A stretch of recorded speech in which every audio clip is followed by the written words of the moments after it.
বলছে যে 10 মাস পর আমাদের সরকার হবে এবং তৃণমূলের বা অন্যান্য দলের যারা মুসলিম বিধায়করা আছে তাদেরকে চ্যাংদোলা করে। এর থেকে ঘৃণ্য কথা কিছু হতে পারে না। ভারতবর্ষের জনসংখ্যার প্রায় 14 থেকে 16% মুসলমান।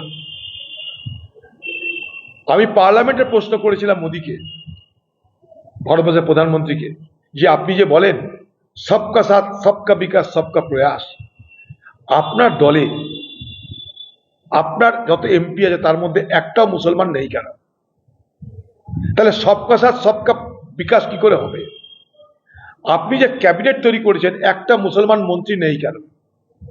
ভারতবর্ষের স্বাধীনতার পর প্রথম মোদী জমানায়, আবার বলছি ভারতবর্ষের স্বাধীনতার পর প্রথম মোদী জমানায় মুসলমান কোনো এমপি নেই, মুসলমান কোনো মন্ত্রী নেই। অটল বিহারী বাজপেয়ী জমানাতেও ছিল মুসলমান মন্ত্রী, এই জমানা সব উঠিয়ে দিয়েছে। তাহলে সবকা সাথ সবকা বিকাশ হবে কি করে? এটাই বিজেপির ঘরানা, রাজনৈতিক ঘরানা এইটাই।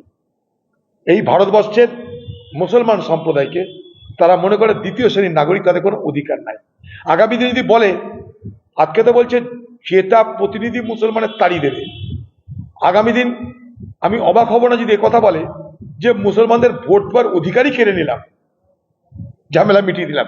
এ কথা বিজেপির মনের কথা, সেটা বিজেপি বলতে পারছে না। আগামী দিনে সেটা বললে আমি অবাক হব না। এর থেকে কোনো মানে অগণতান্ত্রিক, সংবিধান বিরোধী এবং ঘৃণ্য রাজনৈতিক উক্তি আর কিছু হতে পারে বলে আমি মনে করি না। কে ব্যবস্থা নেবে? কে ব্যবস্থা নেবে? ব্যবস্থা নেওয়ার ক্ষমতা যদি থাকে সরকারের নেবে। এখানকার সরকারের ক্ষমতা আছে। এখানকার সরকার কি করবে? এটাকে নিয়ে রাজনীতি করবে, এটাকে সোশ্যাল মিডিয়া দিয়ে তৃণমূল পার্টি মুসলমানদের এলাকায় প্রচার করবে, দেখছো তো এই তোমাদের বাঘ আসছে, আমি তোমাদের বাঘের হাত থেকে বাঘের মাসি রক্ষা করব, আমি বাঘের মাসি, আমি রক্ষা করব তোমাদের, না হলে এই দেখো বিজেপির বাঘ তোমাদের ঘরে ঢুকবে। দুজনের পক্ষে সুবিধা এটা। মাঝখান থেকে প্রাণ যাচ্ছে কাদের? এ ভারতবর্ষের এবং বাংলার যারা ধর্মনিরপেক্ষ উদারবাদী রাজনীতি করি, অর্থাৎ আমরা দায়িত্ব নিয়ে বলছি, আমাদের বিপদ হচ্ছে, আমাদের বিপদ বাড়ছে। বাংলায় উদারপন্থী ধর্মনিরপেক্ষ যে জায়গাটা, সেটা ক্রমশ সংকুচিত হচ্ছে এই ধরনের ঘৃণ্য রাজনীতির দাবানলে, ঘৃণ্য রাজনীতির সংঘাতে। একদিকে বলছে বিজেপি নামক বাঘ আসছে, কি বললো? মুসলমান ঢুকতে দেওয়া হবে না। বাঘের মাসি কি বলবে মুসলমানদের?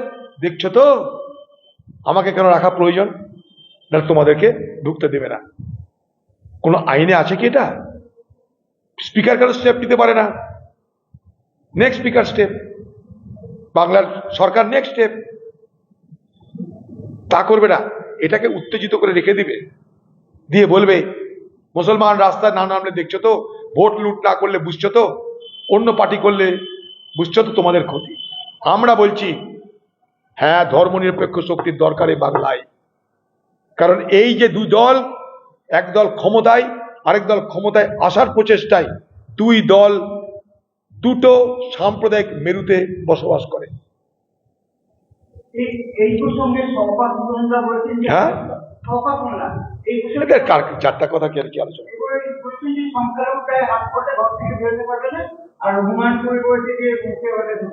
ঠিক আছে, ওদেরকে জিজ্ঞেস করো, আমাদের জয়ন্ত আছে তাকে জিজ্ঞেস করবে।